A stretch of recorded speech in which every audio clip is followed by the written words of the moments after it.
News 46. Local coverage you can count on.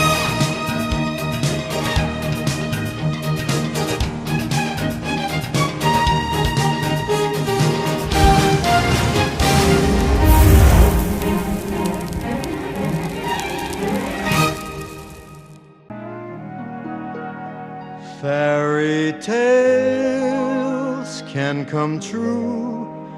It can happen to you if you're young at heart. The next hour brings entertainment and information for those of you who are young at heart. Here are your hosts, Lynn Peterson and Al Jones. If you're young at heart. Hello, everyone, and welcome to another edition of Young at Heart. I'm Lynn Peterson, along with my lovely co-host, Reverend Carol. Yes, and we've decided we're going to give her a nice new nickname. It's going to be RC. RC. Cola. RC Cola. Hey, it's better than algae. That was my maiden name, and it always sounded like algae. Well, you know what? We're here. It's another week. It's a beautiful day outside, and we're going to have a great day today. We have a good show. Yes. We've got Flo Provenza back, and she's talking about all the history between Las Vegas here, and she even has a photo from Tonopah in 1904. Wonderful. Absolutely. Wonderful photo. And you know what I had to say to her? Is, my goodness gracious, there were a lot of people in Tonopah in 1904. There were. Yes, it's amazing. It was probably the whole town. Yes, that was. At that I'm sure it was. And we have the lovely Judge Kim Wanker. She's going to be on our show talking about all things judge. Interesting. Or what she does, in her judgment. Of course, it's very, very important. Yes. Now, you had a really fascinating weekend, didn't you, girl? Monday night was very good, yes. We were small but mighty and powerful, and I have to say that the people that were there for this ministry, Welcome Home Ministry, were very alert to what I was doing, and they were very pleased because there's nothing like this program happening with a senior, matching a senior, and being able to give them background checks, fingerprinting, drug testing. I'm a firm believer in that because, I was a police officer in my last life. Right. And, these are the things that I want to do to protect these seniors out here. Absolutely. And there's not a lot of people doing something like this. So it was a door that opened for me, even though there wasn't a lot of people. Now tell them why there weren't that many people. You made one critical mistake. I made a very big mistake, but you know what? We learn, right? Don't we learn by mistakes? It was 5:30, 6 o'clock at night. A lot of people don't drive that late at night. See, I figured I'm a senior, and I do, so I was just going along with it, So I think too, in my case, is sometimes an event, yes, is at that time you've got to make the event, but you're home by then, and you really don't want to go back out. That's very, very true. Yeah, sometimes you just don't. You're just ready to. But I'm going to have another one. Dig in. I'm going to have another one in February. Good. And so we'll let look in the everybody know. Newspaper and look for it. It'll say second seminar, but it's opened up doors for me because I will be speaking at Preferred Park. And did I have trouble getting that out? I thought you were going to say perverted parks. And I'm like, well, you know what? Why not? Okay. Preferred RV park. Yes. And I have other doors that are opening, so I'm very, very blessed. I feel very good about this. And I love the new shirts. I think those are really great. It says Seniors Helping Seniors, and that's a very good, important program. So I'm glad you had that turnout that you did, because I'm very blessed. That's 15, 20 people that you that I was able to touch. Exactly. You came back in. And those people touched those people, and before you know it, it is spreading the word. Absolutely. And one step at a time. We always say that, right? Well, it's just like when I opened up the very first wedding chapel out here in 2001. What happened? It took a couple of years, but you know what? Everyone knows that Reverend Carol's out there, and they'll marry you. Absolutely. Yes, she will. And that happens through the years. So it's and if you ever need a wedding singer... Oh, yeah, that's right. I'm available. That's what actually I've been doing this whole weekend. We're putting together, we've got a venue coming up for the Nathan Adelson Hospice again. And it's going to be their Mardi Gras, and that's February 11th at the Mountain Falls Country Club. But we're having so much fun putting together all sorts of music and having so much fun and the whole thing. So I'm going to do a lot more promoting of the band because Good for we you. have spread out now Good for into you. different genres. We got a moment, and our lovely, lovely producer has all of these little funny things for us. Do you want me to read it, or do you want to read this shave and a haircut? Shave and a haircut. Yeah. Old George walks into the barber shop for a shave and a haircut. He tells the barber he knows he can't get all his whiskers off because his cheeks are wrinkled from age. Ah! The barber gets a little wooden ball from a cup off the shelf and tells him to put it inside the cheek to spread out the skin. Oh, I'll do the visuals. Okay. When he's finished, the old man tells the barber that was the cleanest shave he's had in years. But he wanted to know what had happened if he was to swallow that little ball. Oh, my goodness. The barber replied, just bring it back tomorrow like everyone else does. Oh, ba-dum-bum-bum. Wow. We'll see after this commercial message, so stay with us, and we'll be right back. Right back. As Al likes to say, welcome back, folks. And I have with me Dr. George Leeks. Of course, we have had Doctor on before, and talking about eye care, and especially as you get older, and it, how it affects your vision, and the care and what to do about your eyes. But number one, exams are very important. That's right. That's right. And we recommend exams yearly. Yearly, and not knowing this, but you brought a special point that there are things to do before you actually come in for the exam. Yes. A lot of people will get to the office and they are not sure what to expect. So I thought we could talk about that a little bit. Let's do. I think coming to the eye doctor is one of the easiest visits a person can have. It's really easy. But what you should do beforehand, I think, is check on your insurance. Mm-hmm. Make sure you have coverage and make sure you know what kind of coverage you have. We will do that for you if you'd like, but you can do it for yourself before you get there. If you wait for us to do it, you'll have to give us the information when you call for the appointment, or give it to us when you get there, and then we can check it for you. But the things you need to know, there are three parts to eye care, I think. Mm-hmm. Number one is the health part. And if you have health insurance, you almost always have that. That's for if you get an injury or if you lose vision suddenly and it's a medical problem. That would be covered on the medical. The second part is the vision exam, where we do the exam to see if you need eyeglasses or contact lenses, to see if that would help you see better. And then the third part is actually getting the glasses or contacts. Some people will have none of the three. Mm-hmm. A lot of people, almost everybody who has the health care, as I said, would have the health part. And then some people will have the vision exam, but no coverage for the eyeglasses. Right. And then some people will have all three. Uh-huh. And some people will have any combination of those. Right. But it would be good to know before you get there so that when you get to check out or when you get there, we don't have to tell you, oh, you don't have any coverage, you're going to have to pay cash for it, which is okay. We do have You do take cash, right? Yes, we have some people who pay cash, and that's fine, but whenever possible, we like to let people use their insurance.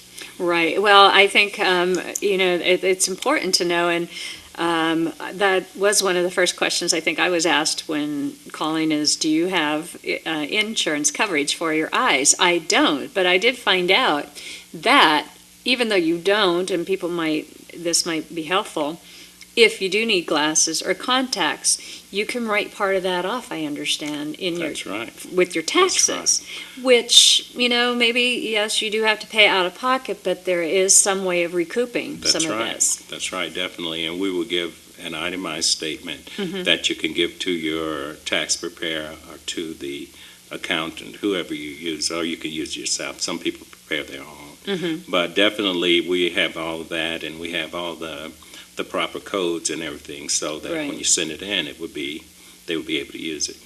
Oh, I think that's great. I mean, this is something new that I never really paid attention to until just recently, and it's like, my goodness, so even though people think it's not all that costly to come in really for an eye exam either.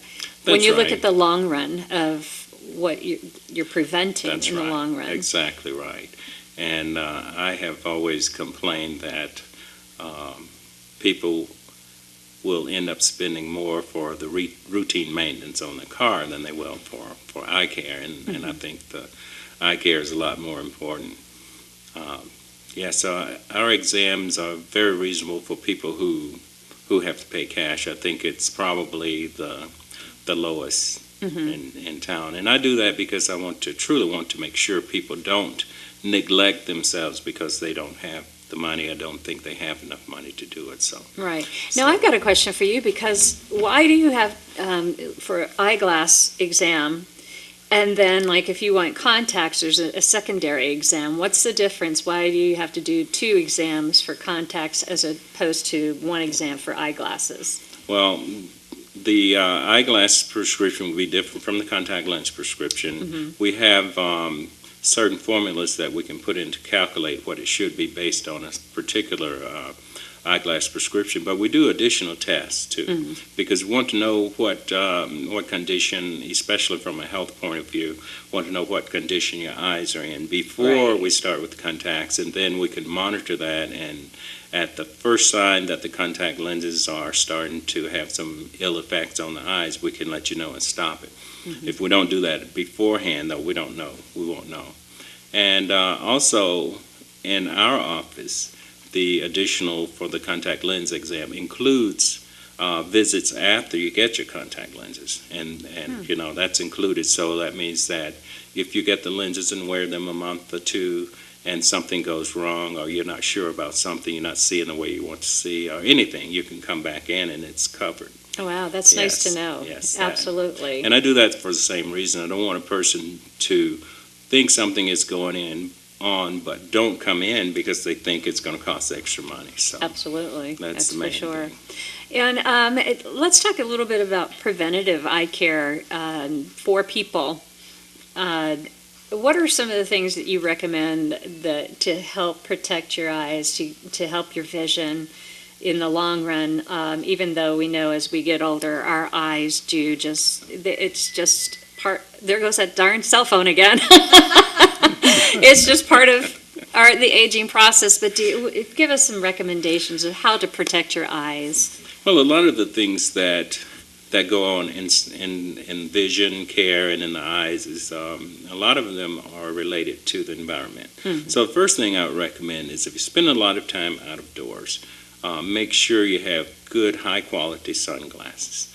And a lot of the lenses are regulated by the government, by the FDA and FTC and those people, but most of the time if you pick some up over the counter at the gas station or somewhere like that, they are not going to be the quality that you really need. But someplace like a Walmart or something, and you see different selections of glasses, and it'll say UV and then a number. Yes. Is there a specific number that you would recommend, or higher? Yes, just make sure they are 100% UVA and UVB protected. 100%. UVA and B protected. Yes, okay, yes. and it would say that on Yes. The tag or Yes. whatever. Okay. Yes, and we also have instruments that can check and make sure they are UVA and UVB, but usually they can't put it on if it's not there. That's one of the things that's regulated. Okay, that's good to know. You got to make sure, also in the lesser expensive ones, you have to make sure you don't have any unwanted power in them, because a lot of times if the lenses are very thin, they will be warped or they will not be in the frame in the correct way, and it can actually cause eye strain. How do you, as a person that just goes in to look for sunglasses, how do you Well, check you for can that? you hold it up and run it across a light or across a straight edge, and if you see, waves in wave it. is it? Oh, okay. But if you're in the store, you probably won't do it. Most of the time, you find that out after you've paid for it and got home, or you're. But this is somewhere preventative right here. We're telling you this is the thing that you need to do that That's right. we don't think about doing, but why not? Yes. You're paying for it. Check it out. Yeah, and just make sure it's working Just for look you. through it, hold it away from your eye, and look at Yeah. a light, and make sure you don't see any change in the size of the light, or make sure you don't see any waves, anything like that. That's a good step test. What do you can think about using eye drops on a regular basis, or what's your thought on that? Eye drops are very important to a lot of people, and we use them mainly for dry eyes. The redness in your eyes sometimes is there for a reason, so you don't want to hide that. If you get certain types that get the red out, a lot of them advertise that these will get the red out. That may be, sweeping a problem under the rug, as we say, because if the eye's red for a reason and you put the drops in, they look nice and white, you may not go in. You may not recognize that there's a problem. So I prefer the ones that lubricate more than getting the red out. Some people's eyes are just slightly red all the time, and that's just the way it is. Yeah, the way it is. I got to tell you that I like the lubrications better myself anyway, because it's more soothing, and I feel that, like you said, that's protecting your eye more than, like you said. And we're running out of time. I cannot believe that we've gone so quickly over all these steps, but I think we've covered a few new steps that I didn't even know about, so hopefully that'll give you all some good information when taking care of your eyes and going to see your wonderful eye doctor, George Leeks. We'll have you back on, of course, and we'll be back after this commercial message. Thank you. Well, we're so glad that you are joining us today for Young at Heart, because our first guest is someone very important and lots of information, and it is now, Kim, I have to ask you again your title, and this is Judge Kim Wanker. Yes. By the way, and your official title is Fifth Judicial District Court, Department 1. Okay. I replaced Judge Davis. All right. And I am the judge of one of two judges. Judge Robert Lane is the other judge. Absolutely. And we have Nye, Mineral, and Esmeralda counties, third largest judicial district size-wise in the country. We're larger than the state of Rhode Island. We cover approximately 18,000 square miles. Yeah, I couldn't believe it when she was talking to us about the travel time that is involved with your job. I mean, you're not only just in this valley, but you cover all of Nye County and Esmeralda County, correct? And Mineral County. And Mineral. So how far? 300 miles from the courthouse in Pahrump to the courthouse in Hawthorne. And then we're actually from the Pahrump courthouse to the Goldfield courthouse, which is Esmeralda County, is 150 miles. It's 180 miles from the Pahrump courthouse to the Tonopah courthouse. And then it's, like I said, 300 miles from the Pahrump courthouse to the Hawthorne courthouse. You know what? I think they should provide a driver for you, a limo and driver, but I know that's us. Taxpayers having to pay that money. Taxpayers, but I mean, my goodness gracious, that's a lot of drive time. You're, on the road, and you deserve it. You're handling cases that you've got to be quick on your mind and fresh. And well, I like to travel because it gives me time to think about the cases. And you are a driver. You like. I do like to cars. drive, and fortunately, the state provides both Judge Lane and I with a state car, and so I read all my files cover to cover before I ever take the bench. My attitude is you need to be more prepared than anyone else in that courtroom. So I read everything from the arrest record right up to the final piece of paper before I ever take the bench, and I do take notes. And I often research if it's an issue. The other day I had a case in Hawthorne, and it involved attorney's fees in a probate, and I looked at it and I said, those attorney's fees seem extremely high. And sure enough, they were charging the folks $6,000 more than was allowed by statute. Oh my goodness. So I brought that to the attention of the attorney and said, this is what the Nevada statute says. This is the case law interpreting that statute. Good for you. Yeah. And, unfortunately for most folks, they don't know any better. And particularly in the time of somebody's death, you're so fixated on that, you're not worried about, what am I paying? But so, you're kind of the watchdog. So give us a little bit of background, especially about what your job entails, what, you cover as judge. Well, the 5th Judicial District Court covers criminal, civil, family, and probate. From criminal, we handle everything from gross misdemeanors to capital murder. Family law, of course, it's everything from divorce, child custody, adoption, those types of things, termination of parental rights, probate, of course, just as you think about it, handling the estates, appointing minor guardians, adult guardians, civil, criminal, family, probate. Okay. So we handle civil. We handle all matters above $10,000. And I actually was engaged in the private practice of law for 24 and a half years in the civil area. So in Nevada. In Nevada, and licensed in Colorado, Nevada, and Arizona. So I practiced in all 3 states. Right. So you have the background of what goes on around here. What did you primarily do in Clark County as a judge? Well, I wasn't a judge in Clark County. I was a judge pro tem for the justice courts, but I was a private practicing attorney, and I practiced primarily in business and employment litigation. I represented a number of the casinos in their business and employment litigation matters in both federal and state court. So, How are you finding the Fascinating. big, vast difference now from going from business to criminal and the kind of things that come before you now? every Monday, I have here in Pahrump, I have a criminal calendar, that's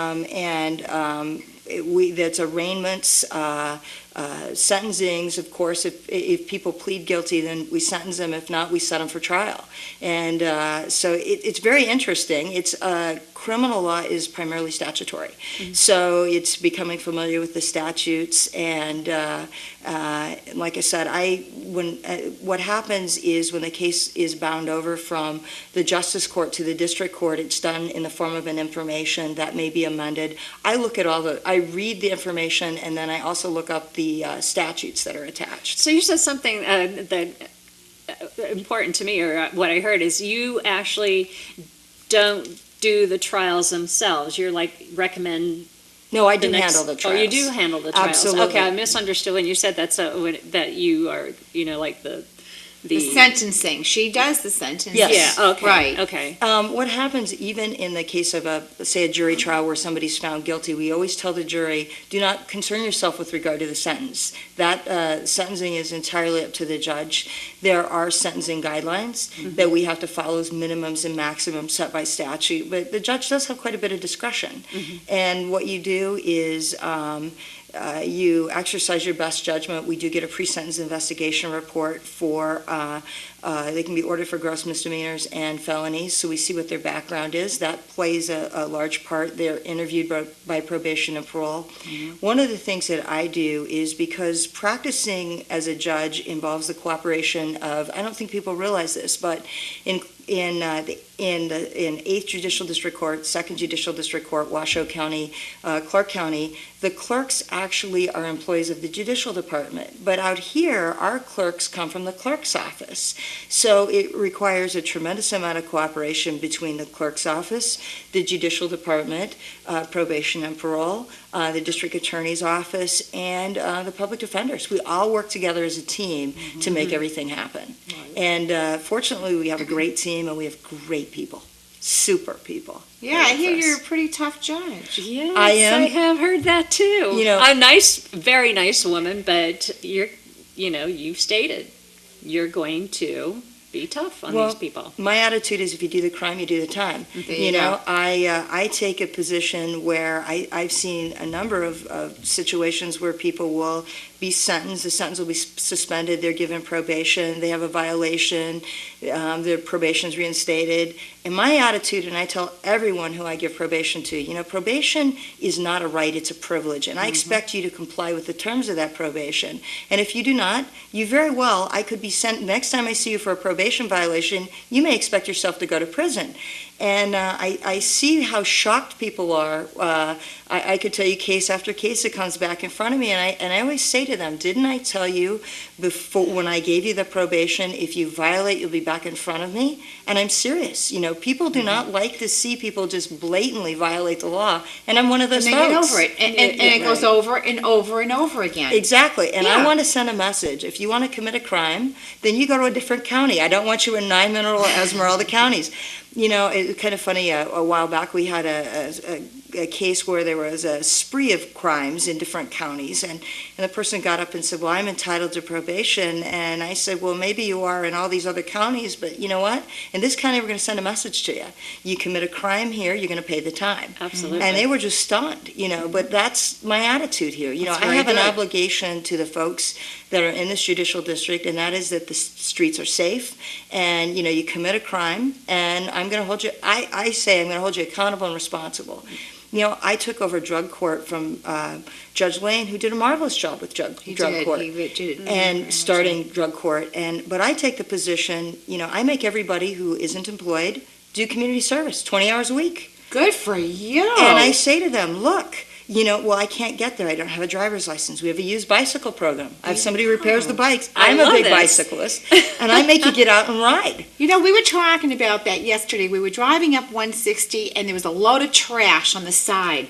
And we were stating, it's really too bad that we don't implement those that are doing community service or that are already in our county jails to take them out and clean up our streets out here. Well, I think it's, to the extent that you can, I think that's great. And like I said, yesterday I went up, we do random drug testing 7 days a week. And so I went up yesterday during the drug testing period, and I posted a sign on the door, and then I stayed there and talked to everyone and said, look, we need help taking the ornaments off the community Christmas tree. I will be there supervising. I need folks who can come out and help. And we had that community Christmas tree taken apart in 10 minutes. Wow, that's amazing. And over to the Hallelujah. radio station. That's wonderful. And it was all drug court people. So That that's, is wonderful. but that's, Yes. I think that's important. So you are implementing, and you're putting back into the community these people that hopefully will give them a sense of a little more self-worth, and to say, maybe I don't want to. Well, absolutely. The people. But you're going to be tough, but yet you're fair. Well, the people You're in absolutely fair. People in drug court have made mistakes, Yes. okay? But they're not bad folks. They just made some poor choices. Mm-hmm. So what we try to do is I want the people in the community to see them, to see they're great folks. Mm-hmm. I want them to consider them for jobs. I want them to see how hard these folks work, that they've made some poor choices. Mm-hmm. 75% of people who graduate from drug court will never see the inside of a courtroom again. So that's great. that's That is impressive good to to me. hear. Yes. And I'm hard on them. They'll tell you that. Yeah. I'm sure behind my back they say that judge is very mean. Well, that's good. You But have to be tough. I'm not there to be their friend. No. I'm there to see them graduate drug court and be a productive member of society. That's my goal. for Well, each and that's every one of fine. them. I'm so sorry, Lynn. No, I was just going to say that what is your biggest challenge or frustration working, because we are considered a rural area, right? Mm-hmm. All these counties. Is there the biggest frustration that you'd like to see a big change? Well, I don't know if it's a big change, but I will say when I came aboard, I don't think people realize this, that you take so many things for granted. For example, the internet. Right. In Mineral County, when I showed up the first time in July, there was no internet. And we just recently got internet. Yeah. So you don't think of things like that. You don't think of the fact that the courtroom doesn't have benches. So, and then the question becomes, we're financially, in a situation where the county doesn't have a lot of money, how can we do more with less? Right. And that's always my goal. A judge's role is threefold. A judge should be an adjudicator. That's what you see mostly, is us on the bench. But a judge has to be a manager. The judge has to not only manage their docket and manage the employees that work with them, but you have to be innovative. You have to say, how am I going to bring the court forward? And then you also have to be a community leader. People need to see you out in that community. Absolutely. So, I've got some things that I'm working on for the 5th Judicial District Court that I am so excited about. And for me, the biggest frustration is I was appointed effective July 1st. I'm running now until the end of Judge Davis's term in 2014, and then I run again. And it's having to take that time for running away from the ideas I have for the 5th Judicial District Court, and they're exciting. I mean, we don't have a forms library here. We don't have a self-help center. Gosh, what a shame. People are very capable of representing themselves on certain things if we give them the tools. Right. Yes. And so I'd like to see that happen. I would like to see I'd like people to say the 5th Judicial District Court, what an impressive rural district court. And that's my goal, is for them to say they are the model for the other rural districts. So I'm always wonderful. working and thinking ahead. What can we do? What can we do next? What can we do to enhance the services that we provide and yet do so at a minimal cost? Oh, Well, I have to say, we definitely need you out here. Oh, thank gosh, you. yes. We We have her. And you know We're what? not letting her go. No, but this is something that you have to be voted in, right? Yes. I do. Very important. I'm running as of 10 till 5 on Friday. The judicial period to run was January 3rd to the 13th. My understanding from the Secretary of State is I only have one competitor at this point. And unless somebody filed from 10 till 5 to 5 on Friday, that I will just have one competitor. So, but nonetheless, I take it very seriously. Well, I think we But have with to a get heart of gold, get a message out yeah. there. I think there Well, are I people, think we are, and the thing is, what I like about you is that you think positive, you're proactive. Everything's a positive out of a negative. It's not like you don't have a negative bone in your body. Well, I'm excited. This Yes, was a great you're job totally for me. excited. You know, when I talked to And I love that. I talked to Governor Sandoval, and I said to him at the time, I said, I'm taking a big risk. I've had a pretty successful private practice with long-time 20, 22-year clients that I'm giving up. But I said, I know I can make this work. Yeah. I see that we're moving forward, and I'm excited. I'm excited to be in the rules. Absolutely. And if you hear that little like twinkle bell music in the background, no, you're not going crazy. I forgot to turn off my cell phone. So I do apologize for that.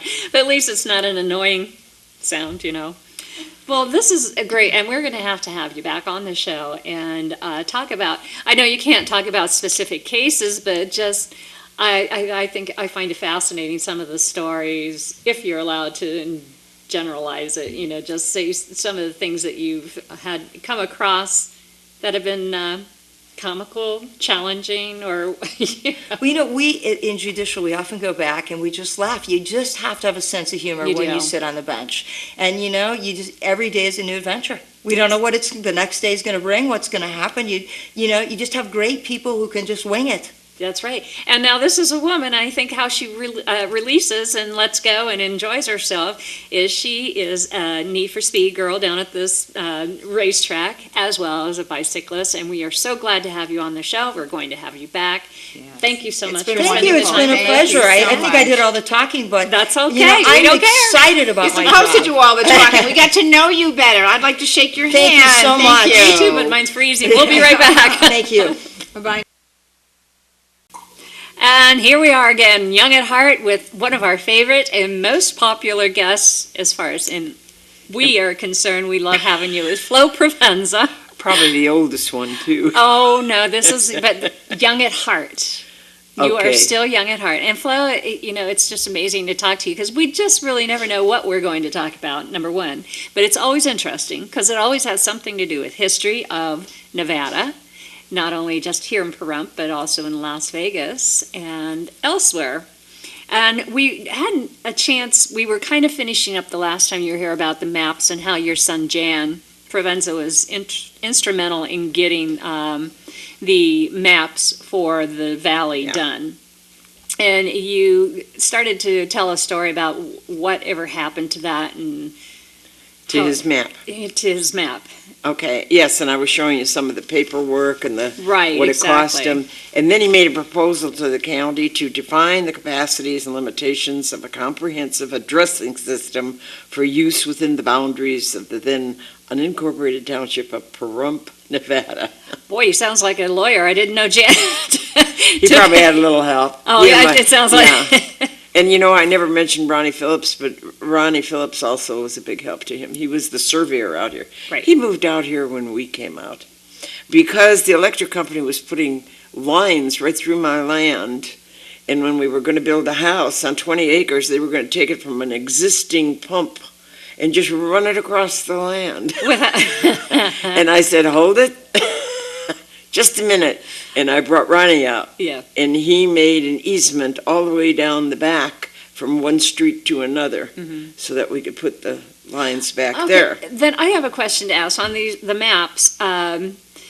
When they did all the surveying, it was basically just for the streets and stuff. This wasn't like he didn't do any of the subdividing of properties to Oh, try. no, Okay, it was no. just.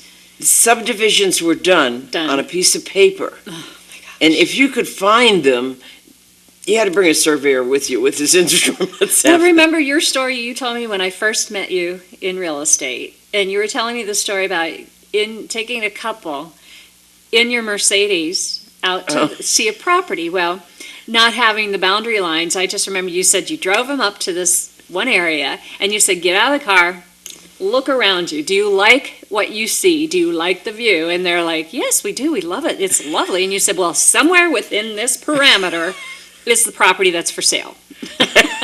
We had to find it. Absolutely. That's just amazing. I bought the acreage. I think I brought a picture of me holding the sign out there in the middle of nowhere. Oh. That is Bella Vista.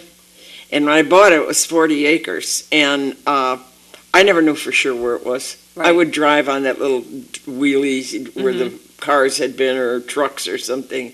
And when I got where I thought about where it was, I figured that was it until I got it surveyed. But a lot of subdivisions weren't really done. I mean, roads weren't put in or anything, you know. And then, like I told you about the accident and somebody looking for it. But after he had it all done and we printed it, people didn't have addresses still. Why? We had the post office, Right. you know, but we didn't have real addresses, Street so somebody addresses, could yes. send something. So this is what he wanted to do, was to, you know, get a description of everything and then do an addressing system. And he did not he did everything on his own and paid for everything until it came to this. And then he said that he would do it, but people would have to pay like $1 to get an address or something like that. They'd have to come down to the real estate office and see Jan, and he would give them an address. He'd work it out, what their Wow. address was. Well, when this is the proposal that he made to the county, and said that he had done population estimates. He did all of that kind of work, ready to do the addressing system. Absolutely. I got to pick out the center of town. You did. I did. So you mean our center of town is? Your center of town. What is our center of town? Does anybody know now? Well, if they have an address, they kind of figure it out. Okay. Because I was in real estate, Jan said, I think I know where, but I want you to go ahead and pick it out. It's Basin, Okay. north-south, and it's, 160. no, the street going down. Basin and Blag? Blag. Really? That's the center of town. Oh my goodness! I would never have. It's still guessed. empty. I know, and that's why what happened, Flo? Well, Why is it everybody wanted to be still where the empty? highway was. I know. So that- they all oh my built, gosh. but someday that may very well be, since it's still kind of empty. Well, you know, it's funny because we always talked when we moved here that, you know, the perfect center of town where you could have done a lot of good things would have been right there at the I on Calvada. I mean, Well, yeah, everybody could had an have. idea, but look at Chicago. Where's downtown? everywhere. On the lakefront. Well, it is. On a When I lakefront. lived there, we were 4,800 out from downtown. I think that was like 4,800 10 what? miles. Oh, really? Amazing. Yeah. Well, there it goes to show. So whatever happened with So what his happened proposal? was they gave this to a realtor here, Uh-huh. who I hope is no longer doing real estate. Oh. But they said, oh, well, let him do it. I guess he outbid him or something on the dollar. We'll call him him. We won't mention names. He Him. never did it. He never did He it. never did. I don't know. Finally, Jan brought everything and gave everything to the county. But previous to that, our town printed the map Uh-huh. while Jan was ill. We all thought that maybe, like Front Boy in Las Vegas, Absolutely. that map was there. We knew the son of the man who did it. It was, for years, he would get just a little bit. It costs a lot to print, it costs a lot to distribute. Everybody has to make a little money. But there was always that little bit left over that could go to the kid. Right. And he grew up having that income for a long time. So we all thought, since Jan died, that his son, his baby, who was 3 when he died, would eventually get a little bit of money from that Compensation, map as yes. the town grew. Right. But instead, people on the town board decided to print it. So I immediately called somebody and said, hey, what's going on? Well, I said, it's copyrighted. Yeah. So the next thing I did was call an attorney and ask him what to do, because we didn't want just anybody printing the map. Absolutely. And he said, well, I can only tell you this, Flo.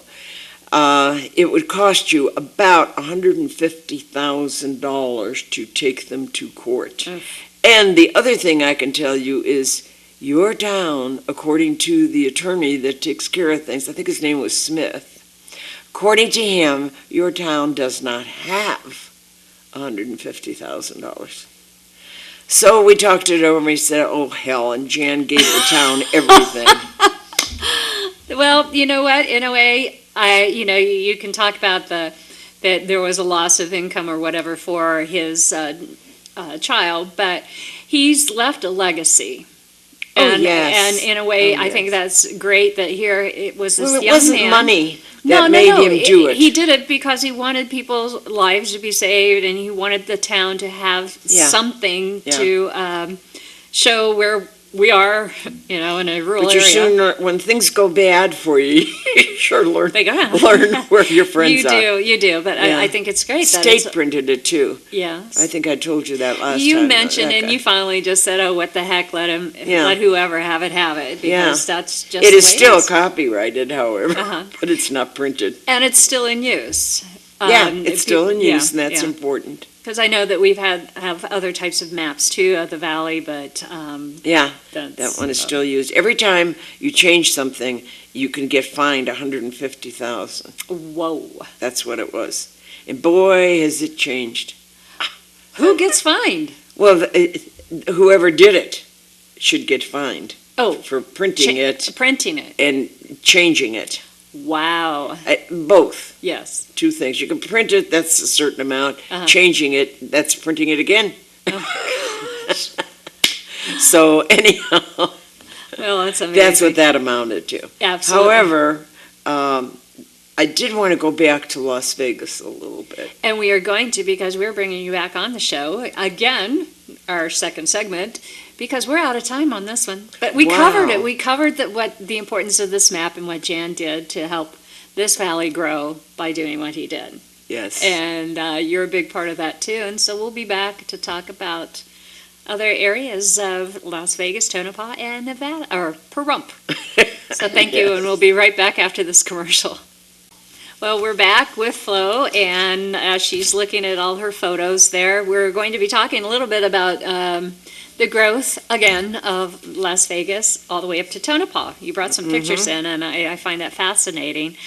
And this photo that she brought from 1904 of the actual railroad station. 1912, the Oh, photo I'm sorry, was that taken. was 1912, the photo. I was thinking of Yeah. the one of Tonopah was 1904.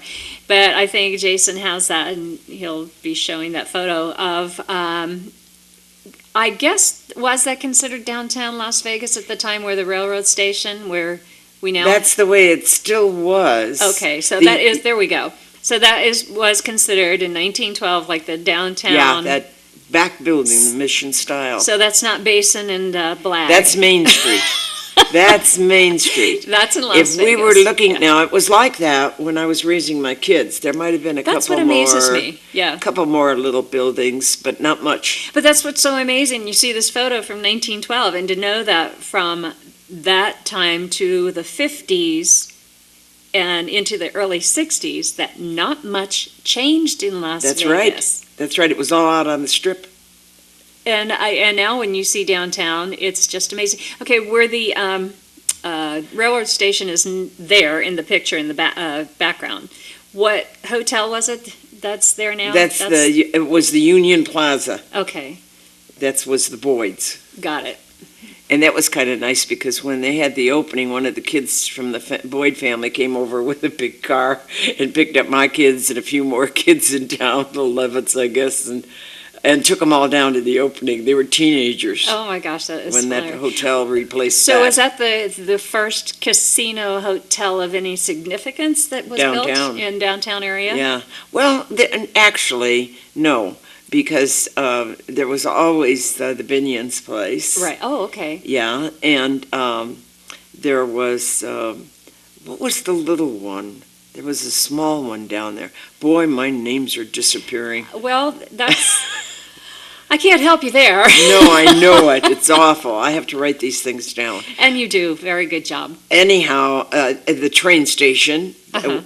there was a bus station, I believe, to the left of that. Where Right. the bus station is now, it's to the left of the Union Plaza, isn't it?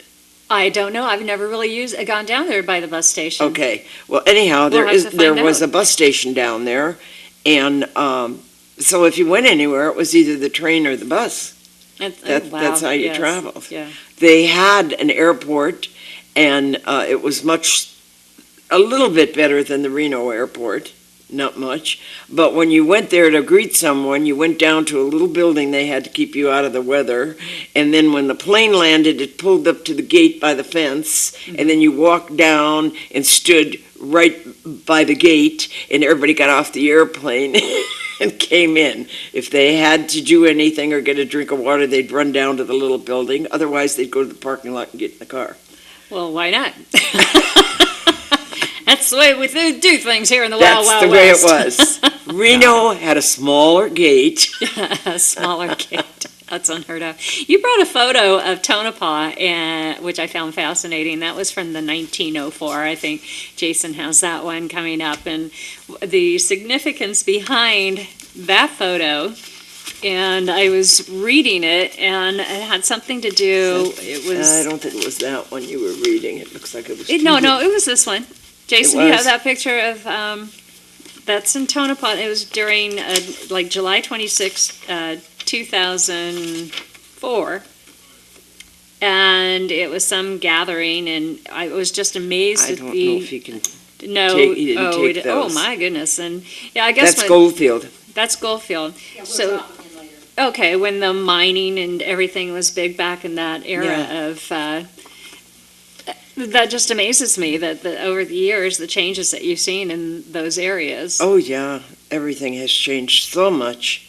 I wanted to go way further back Okay, and read something that I wrote down, if I can find it.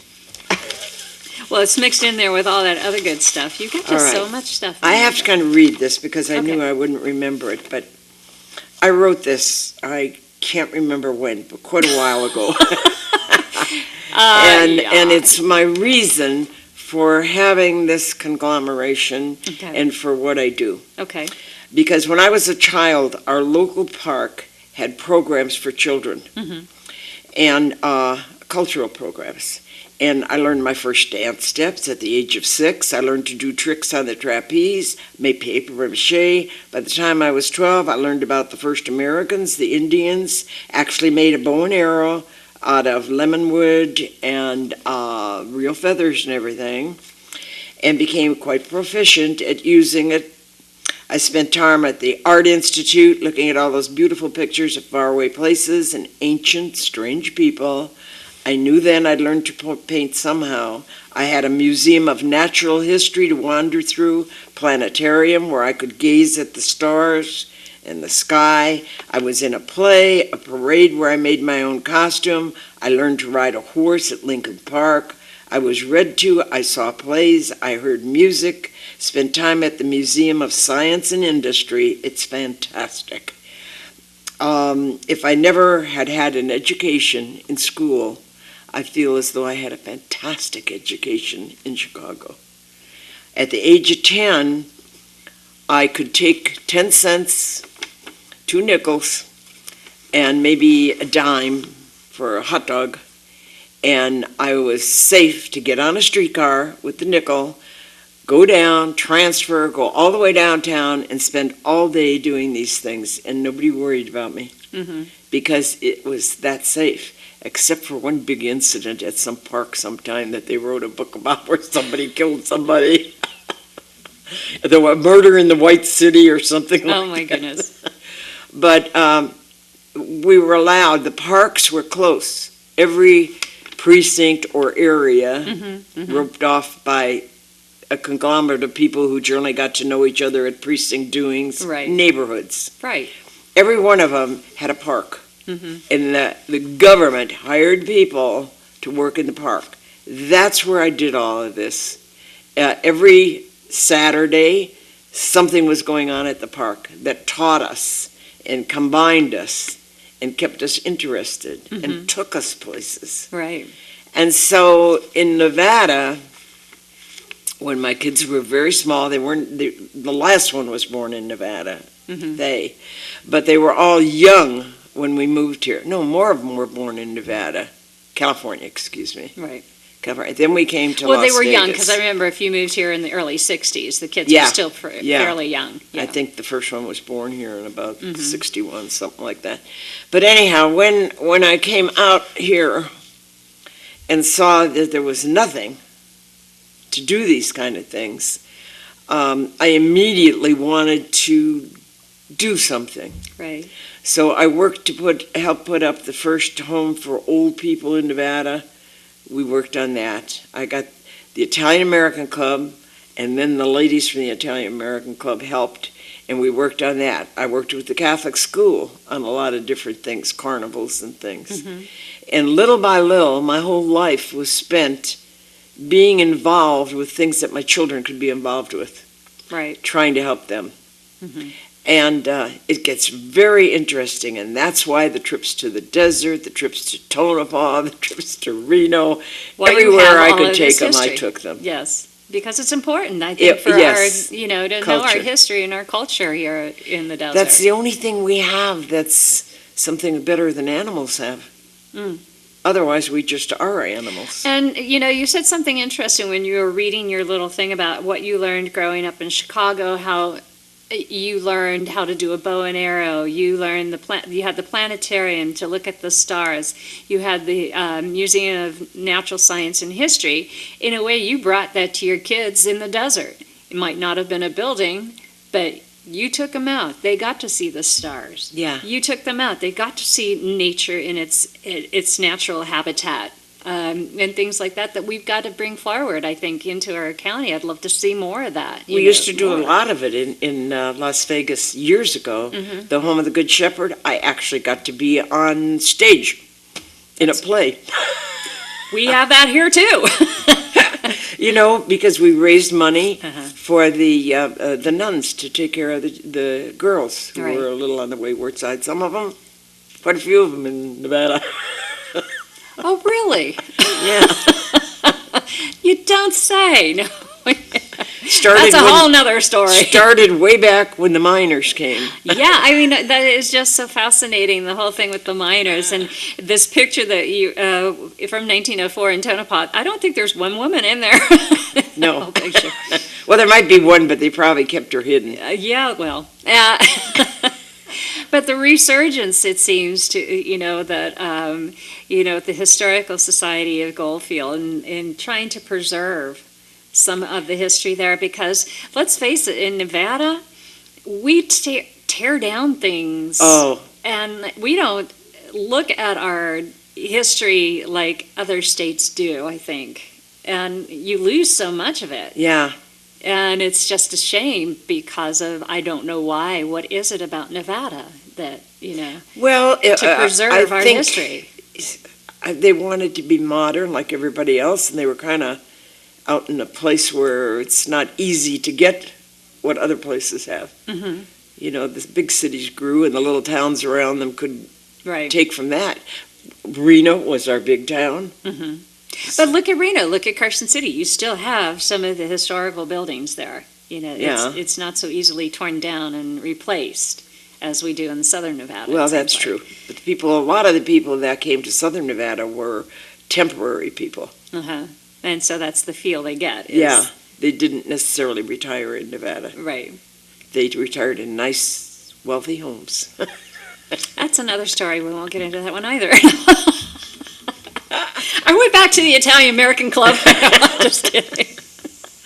No, Well- but I mean, that's why I appreciate so much when you bring it to our attention and you come onto the show and talk about what there is to do in this valley. I don't know if people know that we do have a museum. You had a kind of a cute little story about that too.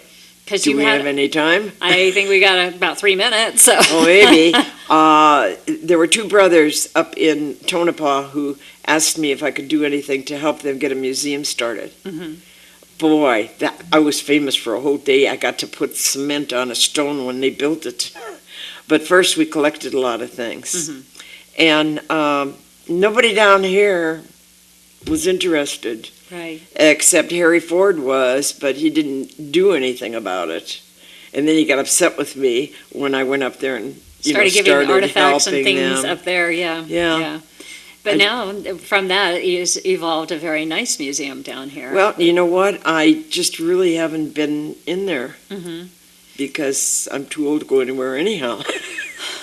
Would someone please give this dear lady a ride so she can get around and see the new Perot? My kids do, you know. I'm But kidding, yeah, I know we they did do. start a nice museum, found a cave back in the mountain up there in Tonopah, so that if anything happens, that was during nuclear times, Right. Oh, and if anything happens, everything in that museum can be shifted right back in that cave. wow, amazing. Wasn't that smart? Yes, that is very smart. And it's right on the highway, Uh-huh. the museum. I mean, when you're going, it's right just around the corner. Mm-hmm.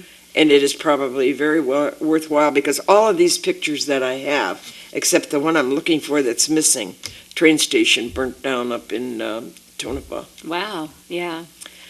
And trains were all through here, and they were all through over in Shoshone. There was the Tonopah Railroad. In fact, some tracks might still be laying on the side of the road going into Las Vegas Mm-hmm. because it ran right the way 160 goes. And Huh. it was over on the side. I don't know if they're all ripped up and built on now. Right. But there was a train track there going in. There was another one at the south end, the one that the Lions got loose from.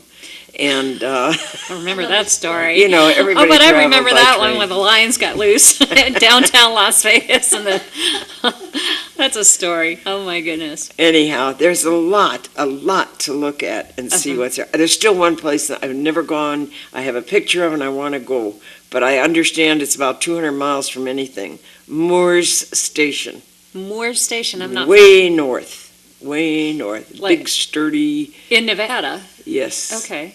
And was called Moore's Station. I'd like to find out about that. Well, maybe you can do that in the meantime, and when we bring you back on the show, we can learn more about what Moore Station is about.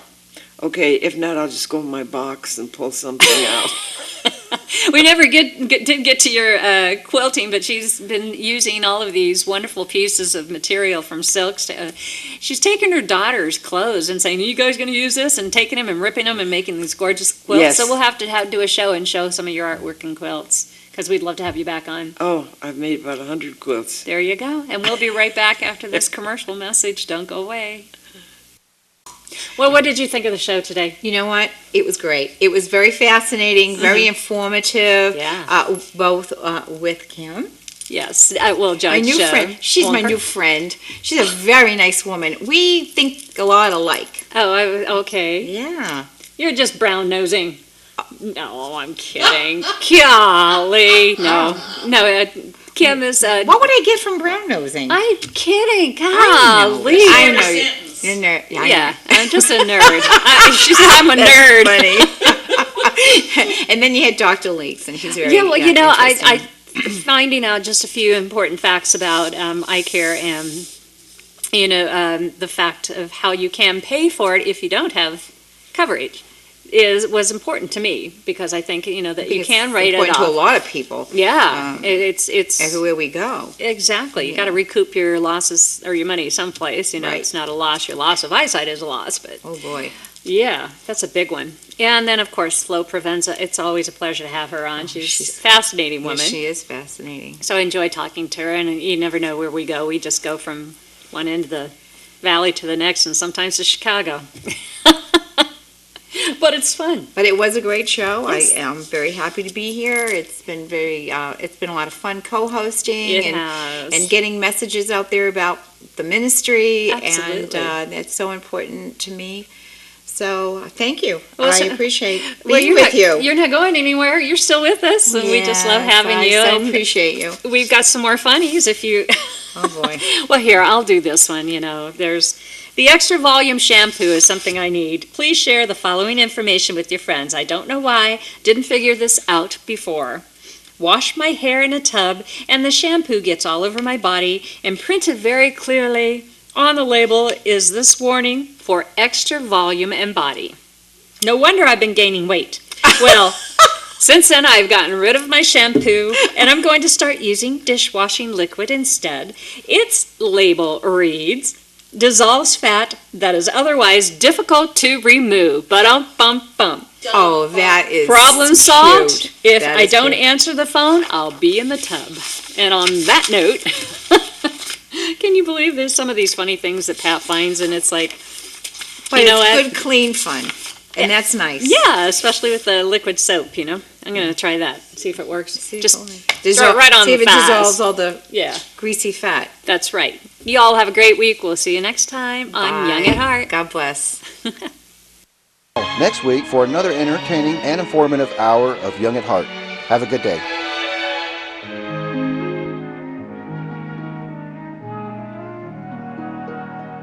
Fairy tales can come true. It can happen to you if